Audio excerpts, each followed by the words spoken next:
Kembali bersama kami di TVR 17.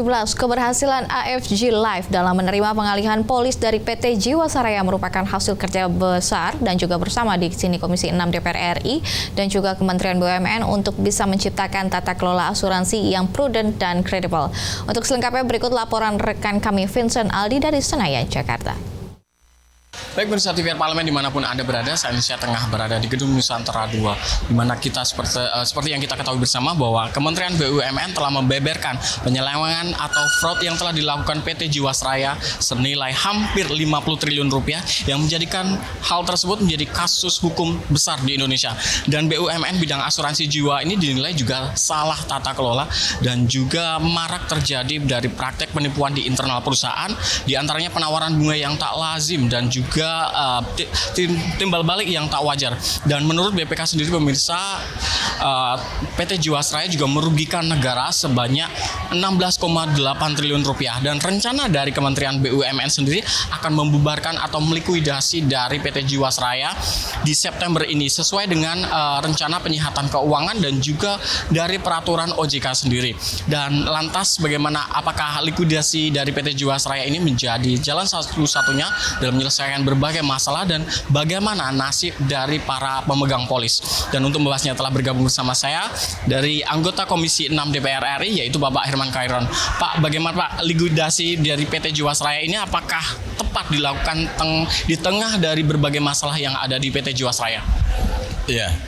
Jiwasraya ini sebetulnya kasusnya sudah lama ya. Tahun 2015 mulai ada persoalan, ada fraud di situ, dan 2019 mencuat. Dan pada waktu itu saya termasuk inisiator untuk pembentukan Pansus Jiwasraya tahun 2019 akhir. Dan tentu kejadian ini terus menjadi perdiskusian, pembicaraan, pembahasan di Komisi 6. Dan akhirnya pada tahun 2021 diputuskan bahwa Jiwasraya kemudian membentuk perusahaan baru di bidang asuransi. Karena ini adalah opsi yang paling tepat, yaitu AFG Life. Ya.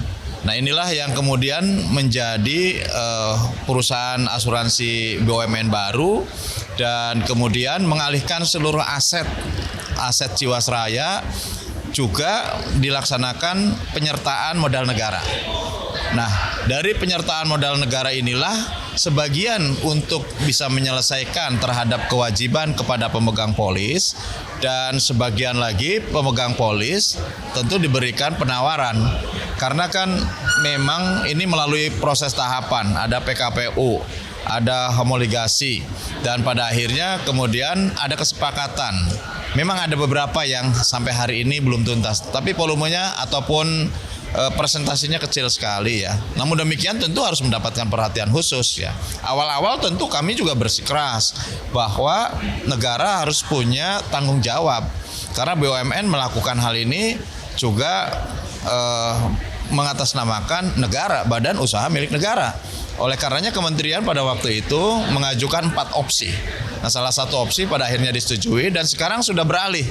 Hampir 100% tentu pemegang polis telah beralih kepada AFG Life, dan kemudian sekarang sudah berjalan, tinggal menyisakan sebetulnya setelah kemudian hasil sitaan dihitung kembali dan kemudian masuk bagian daripada penguatan keuangan di AFG Life, juga PMN disuntikan dalam beberapa fase ya. Dan fase terakhir di tahun lalu, tentu mudah-mudahan ke depan ini sudah berangsur-angsur menuju kepada perusahaan asuransi yang sehat, dan pada akhirnya tentu bisa mengembalikan kewajiban-kewajibannya kepada para pemegang polis. Memang AFG Life ini sebagai reinkarnasi dari Jiwasraya ya harus prudent, jangan sampai terulang kembali. Karena kalau melihat dari perjalanan ke belakang ya, kita flashback coba, bahwa setelah kasusnya Jiwasraya itu juga ada kasusnya Asabri. Setelah kasusnya Asabri ada kasusnya Dapen, dana pensiun BUMN, itu juga ada gitu. Nah, bahkan terakhir ada kasus Taspen ya. Ini kan ironis gitu, di tengah situasi yang semestinya justru BUMN memberikan penguatan terhadap situasi ekonomi negara, justru terjadi fraud, terjadi persoalan di BUMN. Pak, bagaimana tata kelola asuransi ke depan yang akan dibangun atau dikelola, Pak? Bagaimana membuat strategi untuk meningkatkan kepercayaan publik kepada AFC Life. Itu yang penting. Nah, bagaimana? Ya itu tugas daripada direksi AFC Life untuk bisa bagaimana melahirkan strategi, cara untuk bisa meyakinkan kembali publik, kepercayaan publik kembali meningkat, dan inilah prasyarat untuk bisa mengembalikan AFC Life seperti Jiwasraya dulu. Terima kasih banyak Bapak atas kesediaan dan waktunya. Selamat bertugas kembali, Pak. Terima kasih. Baik pemirsa, demikianlah wawancara saya dengan Bapak Herman Khairon, salah satu anggota Komisi 6 DPR RI.